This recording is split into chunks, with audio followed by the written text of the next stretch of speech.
ఎలా ఉన్నారండి? మేము బాగున్నామండి. ఈరోజు మనము బటర్ పన్నీర్ మసాలా కర్రీ చేసుకుందామండి. పన్నీర్ చిన్న చిన్న ముక్కలు చేసి పెట్టుకున్న, ఎండుమిరపకాయలు, బాదం వేస్తారు, నేను కాజు వేస్తారు, నేను బాదం వేసి నానబెట్టిన. 1/2 అవర్ అయింది నానబెట్టి. ఇప్పుడు ఇందులో మనము పెరుగులా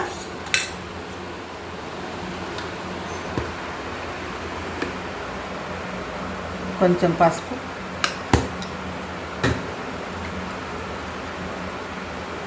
కొంచెం ధనియాల జీలకర్ర, మెంతుల పొడి, కొంచెం మసాలా పొడి,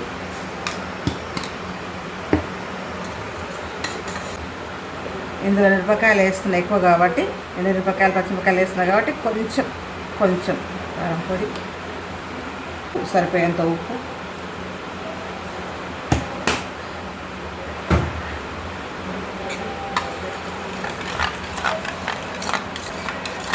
ఇది మిక్స్ చేసి పెట్టుకున్న అల్లం, ఎల్లిగడ్డ, ఉల్లిగడ్డ అట్నే వేయచ్చు. నేను మంచిగా కొంచెం మిక్స్ చేసి పెట్టుకున్నా.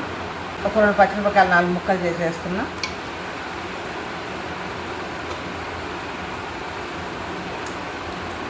ఒక 2 టమాటాలు వేస్తున్నా.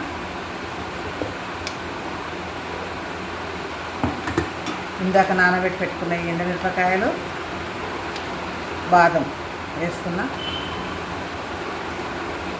ఇవి మిక్స్ చేసుకుందాం, మంచిగా మెత్తగా మిక్స్ చేసుకుందామండి. పేస్ట్ వేసి పెట్టుకున్నామండి. ఇప్పుడు మనము వేసుకున్నాం రండి, అట్లా వేసుకుందాం. కస్తూరి మెంతి వేసుకుందాం.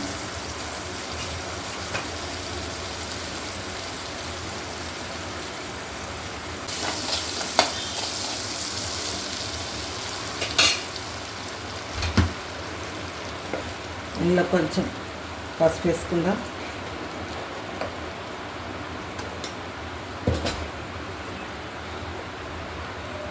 కొంచెం కారం వేసుకుందాం. కొంచెం ఉప్పు వేసుకుందాం.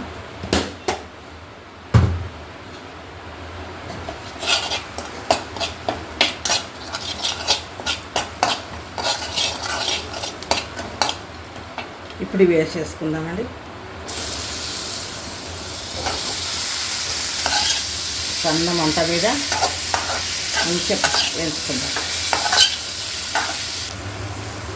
చూడండి, మంచిగా గోల్డెన్ కలర్ వచ్చే వరకు ఫ్రై అయిపోయినాయి ఇవి. ఇప్పుడు మనము గ్రేవీ తయారు చేసుకుందాం.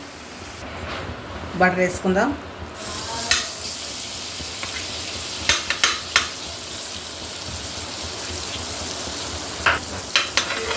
ఇప్పుడు కొంచెం ఆకు,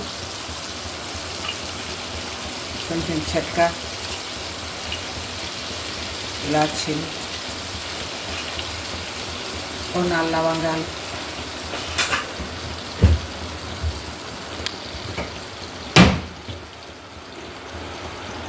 కొంచెం సాజీరా,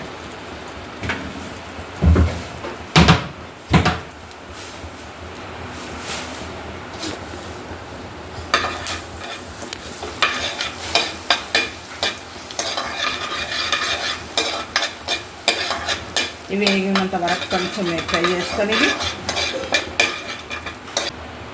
ఎల్లిగడ్డ, అల్లం, ఎల్లిగడ్డ, ఉల్లిగడ్డ మిక్స్ చేసినాక అది వేసుకున్నాం. ఇది ఫ్రై అయింది. నూరించుకున్న ఈ గ్రేవీ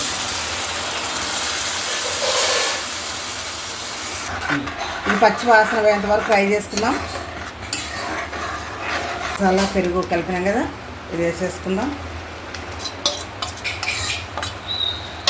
ఇదే గ్రేవీ కాబట్టి దీన్ని మంచిగా కొంచెం వాటర్, సరిపోయేంత వాటర్ వేసి ఉడికించుకుందాం. ఇది ఉడికి దగ్గరికి అయ్యేంత వరకు మనము మూత పెట్టి సన్న మంట మీద ఉడికించుకుందాం.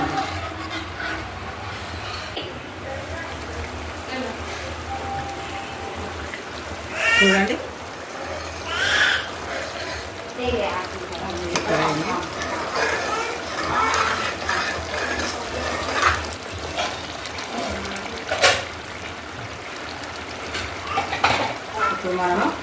పన్నీర్ వేసేద్దాం.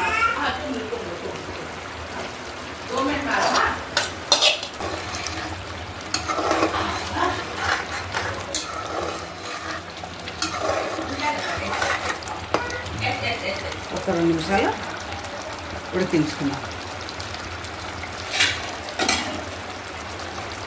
కొంచెం కొత్తిమీర పుదీనా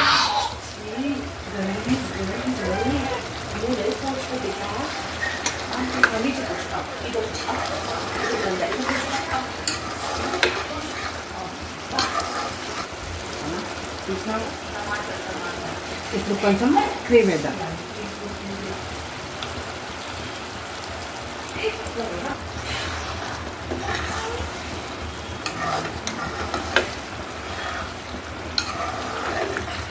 అయిపోయిందండి. బటర్ పన్నీర్ మసాలా కర్రీ అయిపోయింది. దేంతో బగారా రైస్ కానీ ఫ్రైడ్ రైస్ కానీ రోటీ కానీ దేంతోనైనా తినచ్చు. బంద్ చేసుకుందామండి.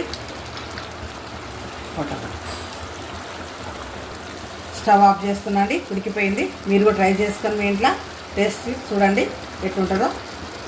బాయ్.